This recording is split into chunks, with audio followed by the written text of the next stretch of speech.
Catherine Blake stood at the large window of Harmony Point Station and watched the stars.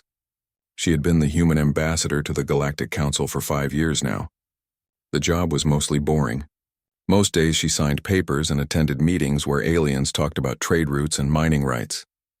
Today felt different, though. Her assistant knocked on the door. "Ambassador Blake, the Zephyrian delegation has arrived. They want to meet right away." Catherine turned around. The Zephyrians rarely asked for meetings. They had been quiet neighbors for 1,000 years since the old Armistice was signed. "Send them to conference room 7. I will be there in 5 minutes." She walked through the curved hallways of the station. Other diplomats nodded to her as she passed. Representatives from dozens of alien species worked here to keep peace between worlds. Catherine had always thought it was good work, even if it was slow and careful. The conference room had a large table made of crystal. 3 Zephyrians waited inside. They were small creatures, about 4 feet tall, with bodies that looked like they were made of living crystal. Their leader was Supreme War Commander Thekmor. Catherine had met him before at formal dinners. He had always been polite and quiet. "Ambassador Blake," Thekmor said. His voice sounded like wind chimes. "We must speak of serious matters." Catherine sat down across from them. "Of course, Commander. What brings you here today?" Thekmor placed a small device on the table. It projected words in the air above it. Catherine read them quickly. Her eyes grew wide. "You are declaring war on humanity," she said slowly. "The ancient armistice is broken," Thekmor replied. "Your people have moved into forbidden space. You have built weapons we told you never to build. The treaty is dead." Catherine looked at the floating words again. "Commander, with respect, this seems like something we can talk about. If there are problems with borders or technology, we can find solutions." The 3 aliens looked at each other. Their crystal bodies made soft ringing sounds when they moved. "There is no discussion," Thekmor said. "Humanity has 30 of your days to leave all contested systems. You must also give us your artificial intelligence technology. If you refuse, we will destroy every human world." Catherine tried not to smile. The Zephyrians were serious, but the threat seemed strange. Humans had grown very strong over the past 1,000 years. Their ships were fast and powerful. Their weapons could crack planets. These small crystal beings wanted to fight the human race. "I will carry your message to my government," Catherine said. "But I think you should know that humanity is not the same as it was when we signed the Armistice." "We know what humans are capable of," Thekmor said. "We have watched you. You are still the same weak species that begged for peace 1,000 years ago." The meeting ended quickly after that. Catherine watched the Zephyrians leave, then called Admiral Jake Morrison on the space communicator. Morrison commanded the Human Defense Fleet from his flagship somewhere near Earth. "Admiral, we have a situation," Catherine said when Morrison's face appeared on the screen. Morrison was a tall man with gray hair and steady eyes. He had been a soldier for 30 years. "What kind of situation, Ambassador?" Catherine told him about the Zephyrian Declaration. Morrison listened without speaking. When she finished, he was quiet for a long moment. "They want to fight us," Morrison said finally. "That is what they said." Morrison rubbed his chin. "Catherine, do you remember the war games we ran last year? Our newest cruiser destroyed 50 simulated enemy ships in 10 minutes. Our AI systems can think faster than any biological mind. Hell, our mining equipment is more advanced than most species' warships." "I know, Admiral, but they seemed very confident." "Confident or not, they are making a mistake," Morrison said. "I will alert the fleet and brief the President." "Thank you for the warning." The call ended. Catherine sat alone in the conference room and thought about the strange meeting. Part of her felt sorry for the Zephyrians. They did not seem to understand what they were starting. Back on Earth, President Nathan Clark was eating lunch when his aide rushed into the dining room. "Mr. President, Admiral Morrison needs to speak with you right away. He says it is urgent." Clark put down his sandwich and walked to his office. Morrison's face filled the large screen on the wall. The Admiral looked serious but not worried. "Mr. President, the Zephyrian Empire has declared war on humanity," Morrison said. Clark sat down heavily in his chair. "Are you serious, Admiral?" "Completely serious, sir. They claim we broke the old armistice by expanding our territory and developing AI technology.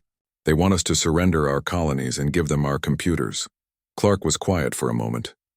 Then he started to laugh. "Jake, have you seen our latest ships? The New Horizon alone could probably handle their entire fleet." "That was my thinking as well, sir. Morrison replied. Should I begin mobilizing the fleet? Do what you think is best, Admiral.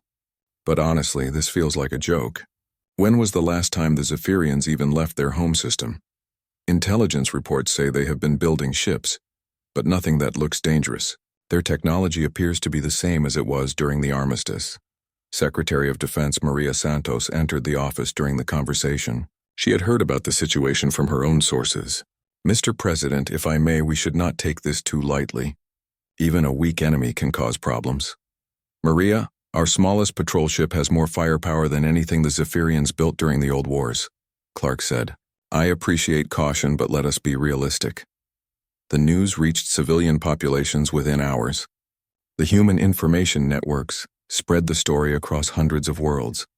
Most people treated it like entertainment. On the talk show Evening Universe, host Danny Wright made jokes about the declaration. So these little crystal bugs think they can take on the human race, he said to his audience. Have they seen what we did to that asteroid belt in the Vega system? We turned 1,000 rocks into a parking lot in one afternoon. Military expert Karen Phillips appeared on news channels to explain why the Zephyrian threat was not serious. Their ships use old fusion drives, she told reporters. Our vessels can travel 10 times faster. Their weapons are basic energy beams.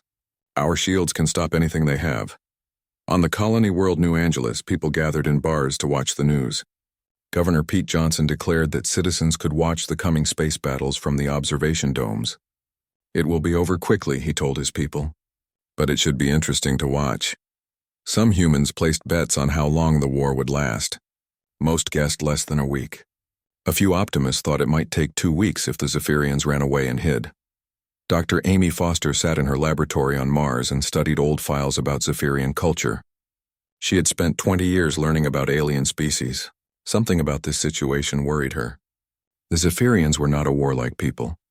They were careful and thoughtful. Why would they start a fight they could not win? She tried calling military headquarters, but no one wanted to listen to her concerns. Everyone was confident that humanity would win easily. Dr. Foster hoped they were right, but she kept reading her files and wondering what the Zephyrians knew that humans did not. Admiral Morrison stood in the command center of his flagship New Horizon and looked at the star map. Red dots showed where Zephyrian ships had been spotted gathering at the edge of human space. Blue dots marked the positions of human fleet units. There were many more blue dots than red ones. Commander Rodriguez, what do we know about their numbers? Morrison asked. Commander Alex Rodriguez was head of intelligence for the fleet. He had been watching alien movements for weeks. Sir, we count approximately 3,000 Zephyrian vessels. Most appear to be small cruisers and frigates. No sign of heavy battleships or carriers? Morrison nodded. The human fleet had over 5,000 ships, and each one was more advanced than anything the aliens had built. What about their technology? Same as always, Admiral. Basic fusion engines, simple energy weapons, minimal shielding. Our computers estimate that one of our destroyers could handle 10 of their cruisers without taking damage. Captain Lisa Torres entered the command center. She was Morrison's tactical advisor and had been studying battle plans all morning. Admiral, I have recommendations for our response strategy. Let me hear them, Captain. Torres activated a holographic display that showed ship formations and attack vectors. We hit them fast and hard before they can spread out. Our cruisers can reach their position in 6 days. We destroy their main fleet in one battle and end this before it really starts. Morrison studied the display. The plan was simple and direct. Human ships would jump into the combat zone, destroy the alien fleet with superior firepower, then demand surrender from the Zephyrian government. How long do you estimate the battle will last? No more than 2 hours, sir. Probably less if they surrender quickly.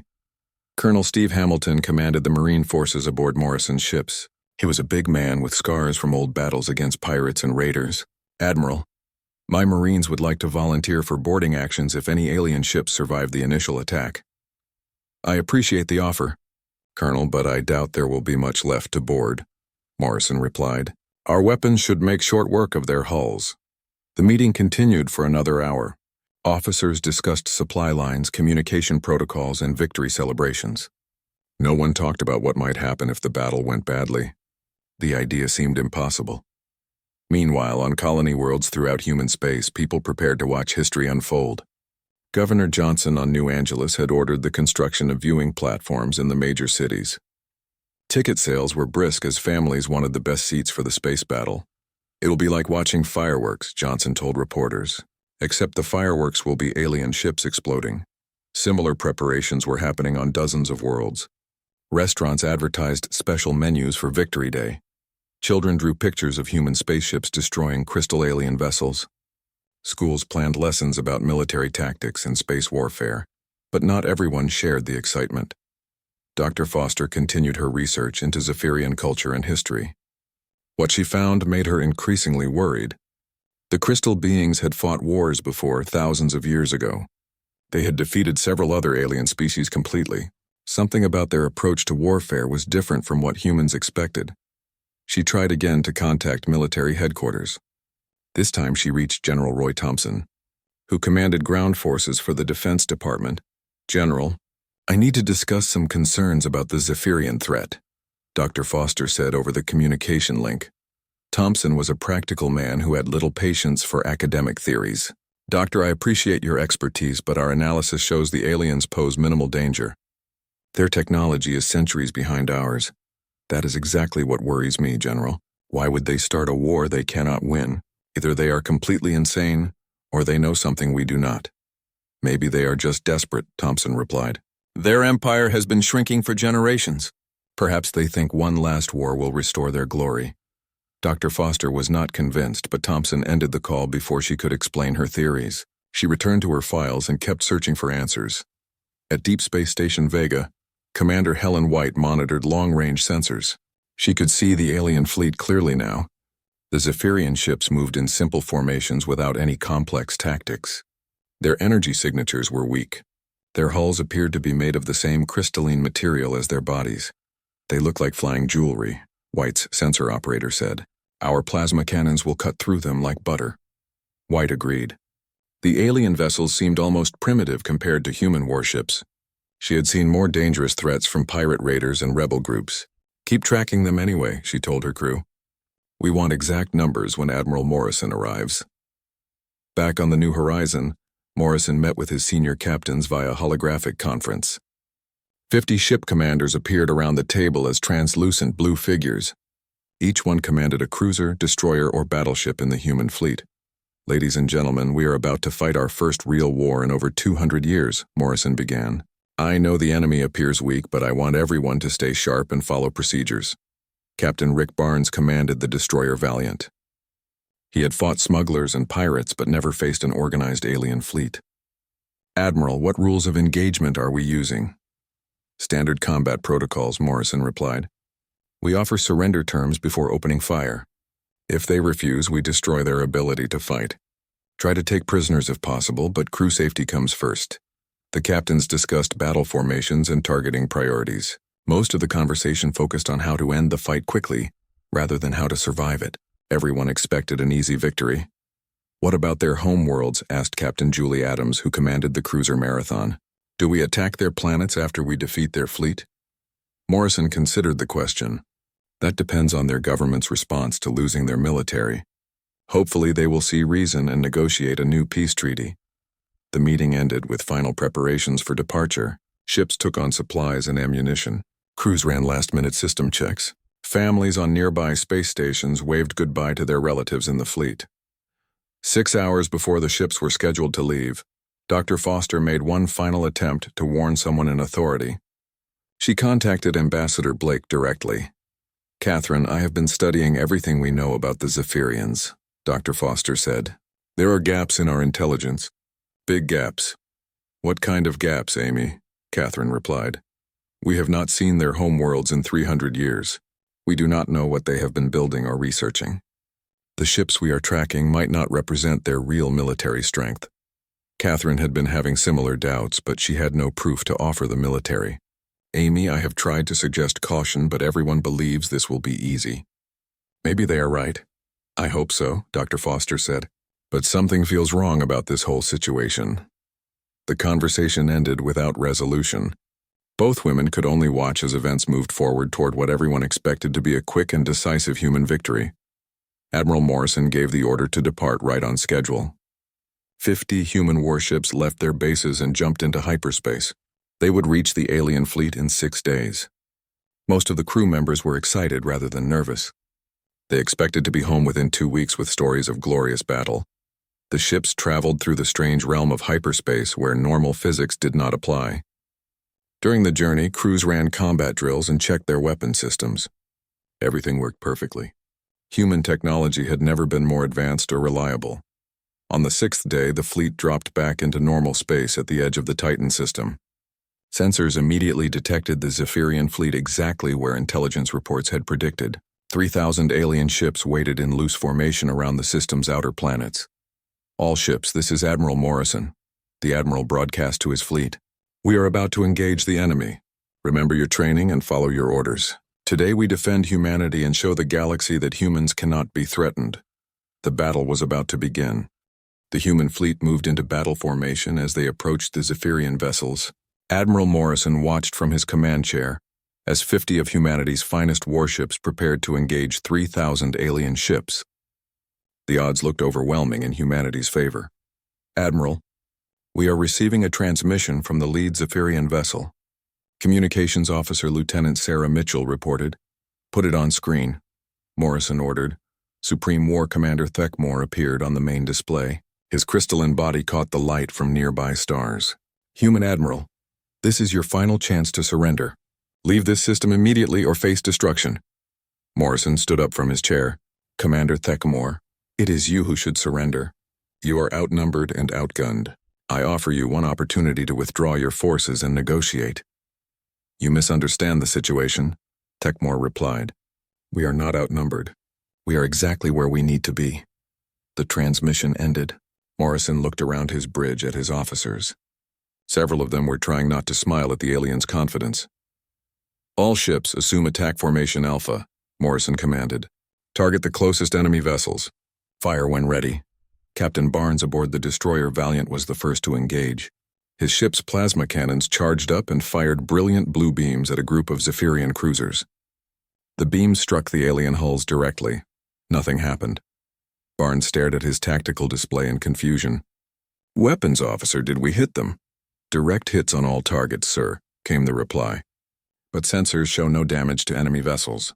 Barnes ordered another volley. Again, the plasma beam struck the crystalline hulls. Again, there was no visible effect. The alien ships continued moving toward his position as if nothing had happened. "This is Valiant to New Horizon," Barnes reported. "Our weapons appear to be ineffective against enemy armor." Morrison felt his first moment of doubt. "All ships concentrate fire on a single target. Maximum power." 20 human vessels focused their weapons on one Zephyrian cruiser. Plasma beams, particle cannons, and fusion missiles struck the alien ship from every direction.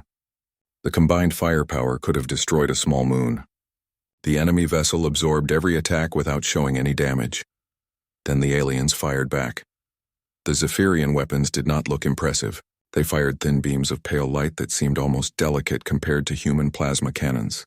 But when those beams struck human ships, the results were devastating. The cruiser Defiant simply exploded. One moment it was firing at the enemy. The next it was expanding cloud of debris and plasma. 300 crew members died instantly. "What the hell was that?"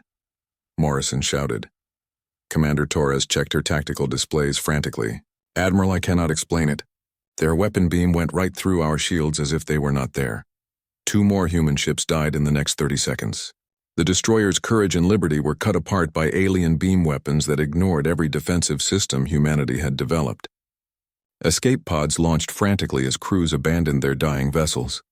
Captain Adams aboard the Marathon tried to maneuver away from an attacking Zephyrian squadron, but the alien ships moved in ways that defied physics. They did not accelerate gradually like normal spacecraft. Instead, they simply appeared in new positions as if they had teleported. "Helm. Evasive maneuvers," Adams ordered. "I am trying, Captain, but they are matching our every move," her pilot replied. 3 alien beams struck the Marathon simultaneously. The ship's hull began to crack along the impact points. Emergency alarms sounded throughout the vessel as atmosphere leaked into space. Morrison realized with growing horror that the battle was going completely wrong. Human weapons could not damage alien ships, while alien weapons cut through human defenses like they did not exist. This was not the easy victory everyone had expected. All ships withdraw to minimum safe distance, Morrison commanded. We need to reassess the situation, but withdrawal proved impossible. The Zephyrian vessels surrounded the human fleet with impossible speed. Their teleportation ability allowed them to appear anywhere they wanted without warning. Human ships found themselves trapped in a deadly cage of enemy fire. Commander Torres studied her sensors desperately, looking for some weakness in alien technology. Admiral, their hulls are not just deflecting our weapons. They are absorbing the energy and converting it into power for their own systems. How is that possible? Morrison demanded. I do not know, sir. It is like they exist partially outside normal space. Our weapons hit them but cannot affect them. The battle continued for another 20 minutes, but it was really a massacre. Human ships died one after another while their weapons remained completely useless. Brave captains tried ramming attacks, hoping physical impact might succeed where energy weapons had failed. The alien hulls absorbed the kinetic energy just as easily as they had absorbed plasma beams. Captain Barnes was one of the last survivors. His destroyer had lost engines and weapons, but the hull was still intact. He watched helplessly as alien ships closed in around him. This is valiant to any human vessels, Barnes broadcast. We have discovered nothing that can damage enemy ships. Repeat, no effective weapons found. A Zephyrian beam cut through the Valiant's command section. Barnes died still trying to understand how the battle had gone so wrong. Admiral Morrison found himself commanding only 12 ships out of the 50 he had brought to battle. The New Horizon had survived because Morrison had kept it back from the main fighting. But even his flagship showed damage from glancing hits by alien weapons. Admiral, we need to get out of here, Torres urged. Morrison wanted to keep fighting, but he could see the tactical situation clearly. His remaining ships were surrounded and outgunned. Staying would only result in more pointless deaths. All ships emergency jump to hyperspace, Morrison ordered. Random vectors. Regroup at Rally Point 7. The surviving human vessels jumped away from the battle zone, leaving behind the wreckage of 38 destroyed ships and the bodies of nearly 15,000 crew members. It was the worst defeat in human military history. As the human fleet limped home, Supreme War Commander Thekmore surveyed the battlefield. Debris from human ships drifted among his undamaged vessels. The engagement had proven that humanity was just as weak as he remembered. Send a message to the human government, Thekmore ordered. Tell them this was only a demonstration. The real war begins now. News of the disaster reached Earth within hours. President Clark sat in stunned silence as Admiral Morrison reported the casualties and the complete failure of human weapons. The easy victory everyone had expected had turned into a nightmare. How many ships did we lose? Clark asked quietly. 38 vessels destroyed, sir. 4 more badly damaged. We rescued some crew members from life pods, but the casualty count is over 12,000 dead or missing. Secretary Santos paced around the Situation Room. Admiral, how is it possible that none of our weapons worked? Our technology is centuries ahead of theirs. Morrison's face appeared haggard on the communication screen. Mr. President, we were wrong about everything. Their ships operate on principles we do not understand. They can absorb our attacks and use the energy to power their own systems. Their weapons ignore our shields completely. The room fell silent as the implications became clear. Humanity had just learned that all of their military advantages were useless against this enemy. The war everyone had treated as a joke was about to become a fight for survival. Dr. Foster received news of the battle in her laboratory on Mars. She felt no satisfaction at being right about the danger. Too many people had died for anyone to feel vindicated. She immediately began analyzing every piece of data from the battle, looking for some clue about how Zephyrian technology worked. If humanity was going to survive, they needed to understand their enemy better than they had ever understood anything before. The age of human military dominance had ended in a single afternoon. Now the real war would begin. The news of humanity's defeat spread across every human world within days. The easy confidence that had marked the beginning of the war disappeared overnight. President Clark declared martial law and began mobilizing every available resource for the war effort. Dr. Foster found herself suddenly important. Military leaders who had ignored her warnings now wanted her expertise. She was moved to a secure facility on Luna, where teams of scientists worked around the clock to understand Zephyrian technology. Doctor, we need answers, General Thompson told her during their first meeting. Our weapons are useless and our shields do not work. If we cannot find a way to fight them, this war is over. Dr. Foster spread holographic displays around the conference room. Images of crystalline alien ships floated in the air next to data from the battle. General, I have been studying the sensor readings from Admiral Morrison's engagement. The Zephyrian hulls are not made of normal matter. What do you mean? Thompson asked. Their ships exist partially in normal space and partially in what I can only call hyperspace. When our weapons hit them, the energy transfers to another dimensional layer where it can be absorbed and redirected. General Thompson rubbed his temples. The explanation sounded like something from a science fiction story. Can we build weapons that work in both dimensions? Maybe, Dr. Foster replied. But first we need to understand the physics involved. This will take time. Time was something humanity did not have. Zephyrian fleets were advancing toward human colonies throughout the outer systems. Their ships moved faster than expected, appearing in multiple locations simultaneously. Traditional military thinking proved useless against enemies who could teleport their entire fleet. Admiral Morrison worked with his surviving captains to develop new tactics. Since energy weapons failed completely, they focused on physical attacks. Kinetic bombardment had always been effective against planetary targets. Maybe solid projectiles would work better than energy beams. We retrofit our ships with mass drivers, Morrison explained to his staff. Instead of plasma cannons, we mount railguns that fire dense metal slugs at high velocity. Commander Rodriguez had doubts about the plan. Admiral, mass drivers require enormous amounts of power and ammunition. Our ships were not designed for that kind of weaponry. Then we redesigned them, Morrison replied. We have shipyards throughout human space. Every civilian facility gets converted to military production. The transformation of human civilization was remarkable. Factories that had made consumer goods began producing weapons and armor. Mining operations focused entirely on military metals. Universities closed their liberal arts programs and directed all resources toward military research. On New Angeles, Governor Johnson organized civilian volunteers into construction crews. The viewing platforms he had built for the expected victory celebration were torn down and replaced with weapons manufacturing plants. We thought this would be entertainment, Johnson told his people. Now it is about survival. Similar scenes played out on hundreds of worlds. Humanity's peacetime economy became a war machine almost overnight. The species that had grown comfortable during centuries of peace rediscovered the urgency and focus that had originally carried them to the stars. Colonel Hamilton retrained his Marines for new types of combat. If human weapons could not damage alien ships from the outside, maybe boarding parties could fight them from within. We practice zero-gravity combat and ship-to-ship transfers, Hamilton told his troops. Once we get inside their hulls, we find out if they are vulnerable to conventional weapons. The Marines adapted their equipment for the new mission. Instead of energy rifles, they carried explosive charges and mechanical weapons. Chemical propellants and metal bullets might succeed where plasma beams had failed. Dr. Foster made her first breakthrough 3 weeks after the disaster in Titan system. Working with captured sensor data, she identified the quantum signature of Zephyrian hull material. Their crystalline structure exists in multiple dimensions simultaneously, she explained to President Clark during a video conference. That is why our weapons pass through them harmlessly. The energy goes to a parallel space where they can control and redirect it.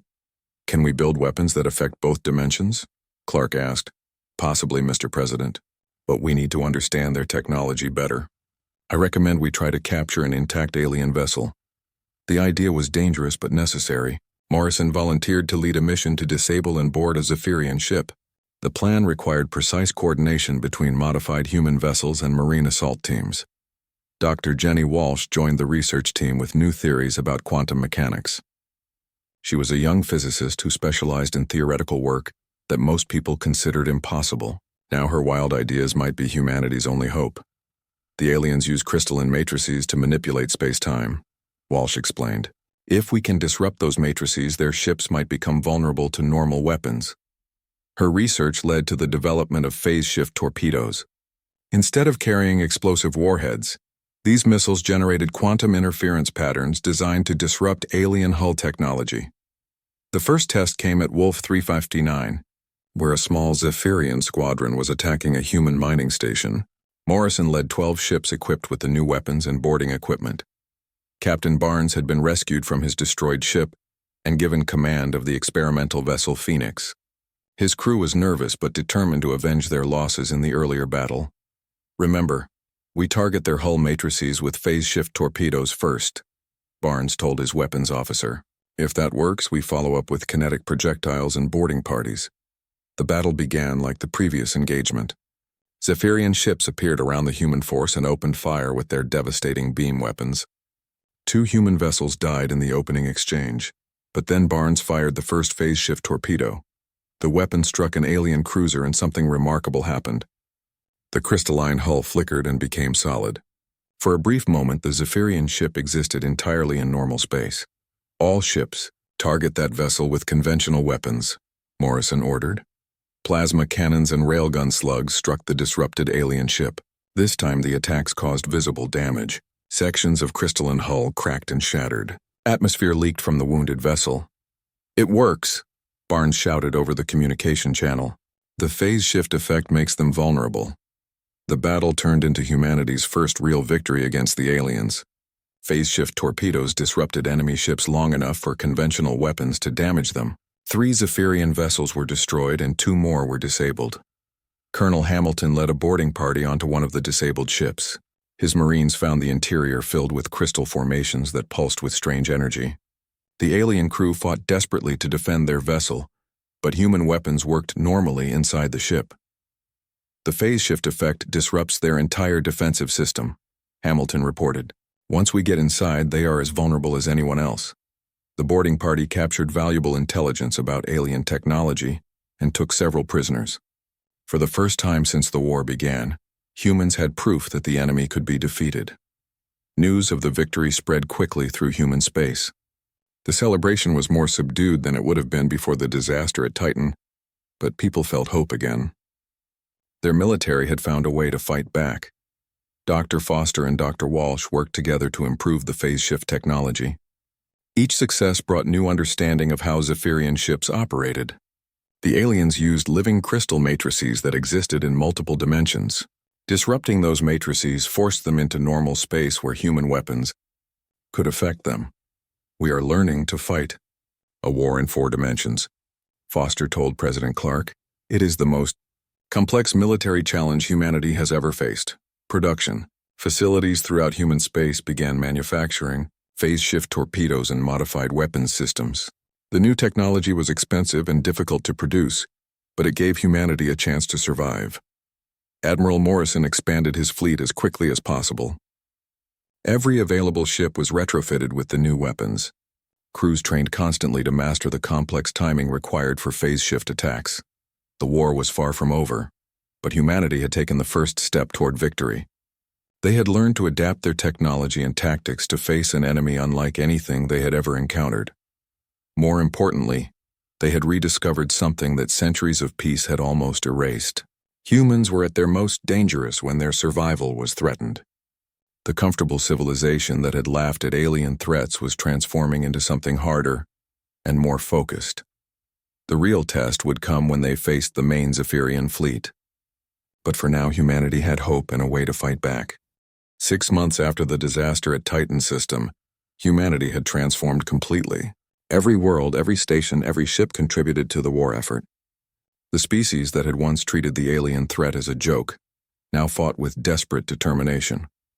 Admiral Morrison commanded a fleet of 300 vessels from his rebuilt flagship New Horizon. Each ship carried phase shift torpedoes and the latest human military technology. More importantly, every crew member understood that failure meant the extinction of their species. Dr. Foster and Dr. Walsh had made additional breakthroughs in understanding Zephyrian technology. The alien ships used psychic connections between their crews and the crystalline hull matrices. This discovery led to an unexpected advantage for humanity. "Our pilots cannot form psychic links with alien technology," Dr. Walsh explained to Morrison. "That means we are immune to their most sophisticated defense systems." Morrison studied the data from her research.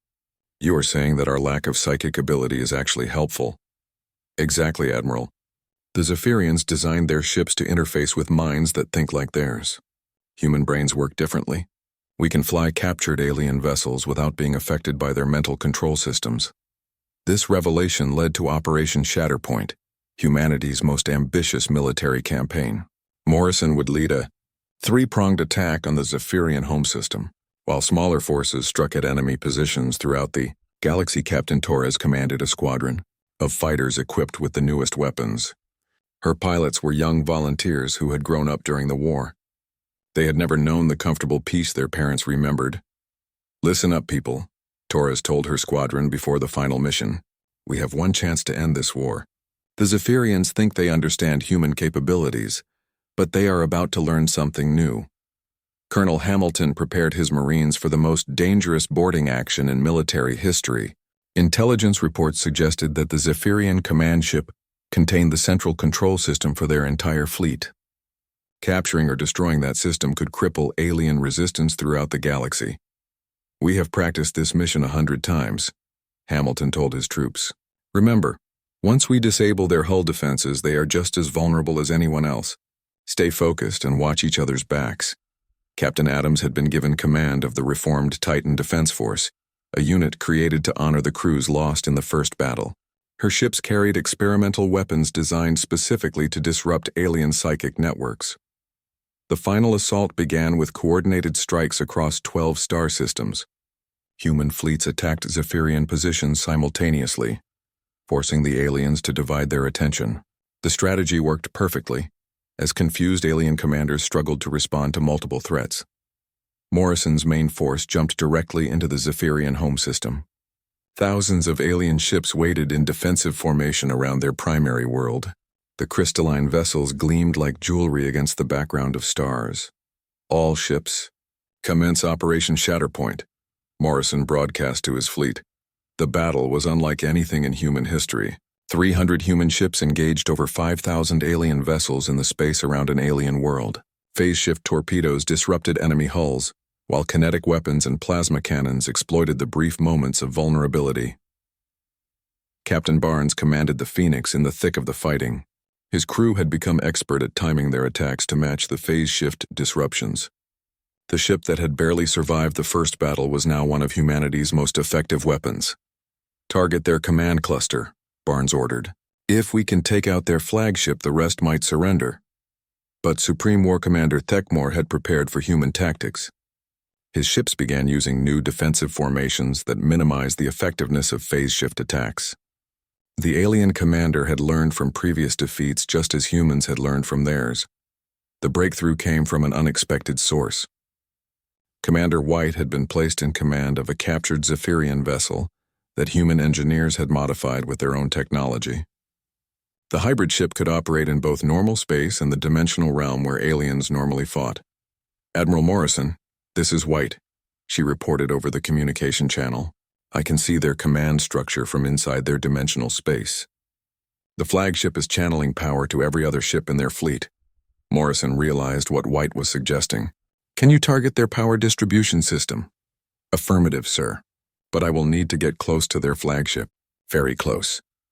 White's hybrid vessel dove through the alien fleet using the same dimensional shifting ability that made Zephyrian ships so dangerous. Her human crew was immune to the psychic interfaces that would have controlled alien pilots, allowing them to use the captured technology more effectively than its original builders. Colonel Hamilton's Marines launched their assault on the alien flagship at the same moment White began her attack run. Boarding pods filled with human soldiers smashed through the disrupted hull of the massive Zephyrian command ship. The interior of the alien vessel was a maze of crystal formations and energy conduits. Hamilton's troops fought their way through automated defenses and alien crew members toward the central command chamber. Their mechanical weapons and explosive charges proved devastatingly effective against enemies who had no defense against such primitive technology. "This is Hamilton to Morrison," the colonel reported. "We are inside their command center.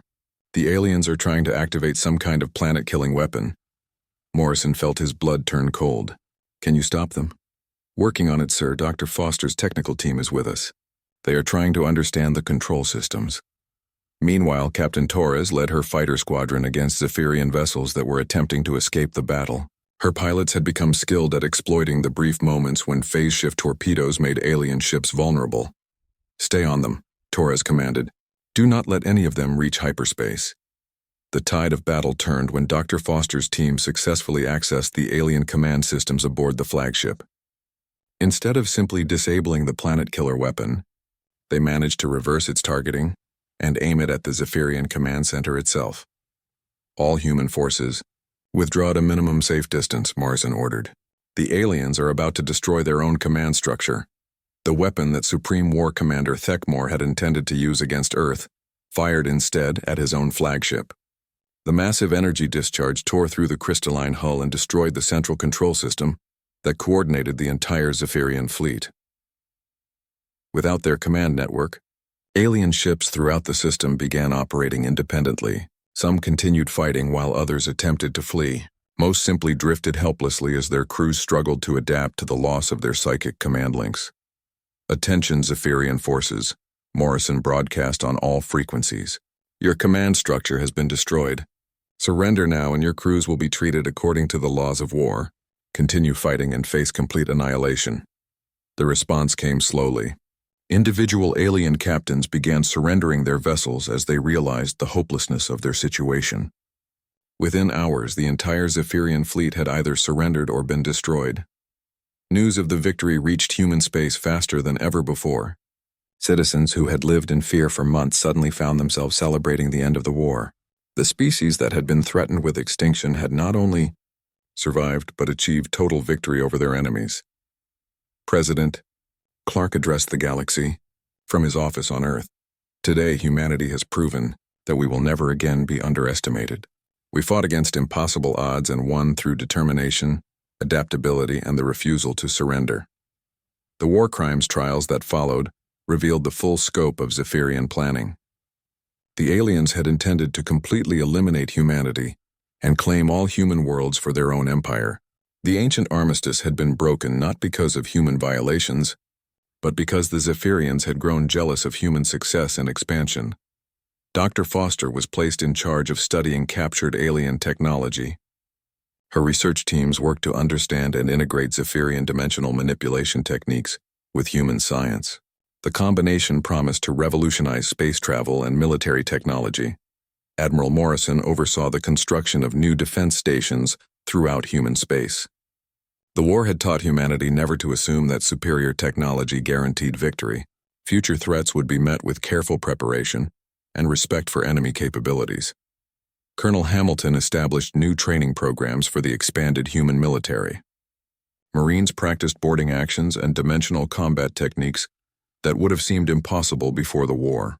The peaceful civilization that had once laughed at alien threats had become the most formidable military power in their region of space. The galaxy took notice of humanity's victory. Species that had ignored humans for centuries now requested diplomatic meetings and trade agreements. The ancient Armistice was replaced by new treaties that recognized humanity as the dominant military force in their sector. Captain Torres was promoted to admiral and given command of the new Dimensional Warfare Division.